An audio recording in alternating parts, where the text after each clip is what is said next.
এই টেপি শোন না, ফ্রিজে দুটো কমলা লেবু আছে, যা গিয়ে খেয়ে নে। আমি এখন খাবো না, আমি পরে খেয়ে নেব। পরে খেয়ে নিবি কিন্তু মনে করে, ফেলে রাখিস না, খেয়ে নিবি। 2 দিন পর। কি রে টেপি, তোকে 2 দিন ধরে বলছি আমি ফ্রিজে দুটো লেবু আছে, খেয়ে নে। খাচ্ছিস না কেন তুই? মা এখন আমার খেতে ভালো লাগছে না, আমি ফ্রিজ থেকে পরে বের করে খেয়ে নেব। তুমি যাও, আমি মনে করে খেয়ে নেব। পরে কিন্তু মনে করে খেয়ে নিবি, আমি বলে দিলাম। আমি যেন না দেখি ফ্রিজে। হ্যাঁ হ্যাঁ খেয়ে নেবো খেয়ে নেবো, তুমি যাও। 1 সপ্তাহ পর।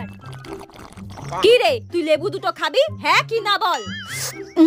ধুর, আমার এখন লেবু খেতে ইচ্ছা করছে না, আমি পরে খাবো, তুমি যাও।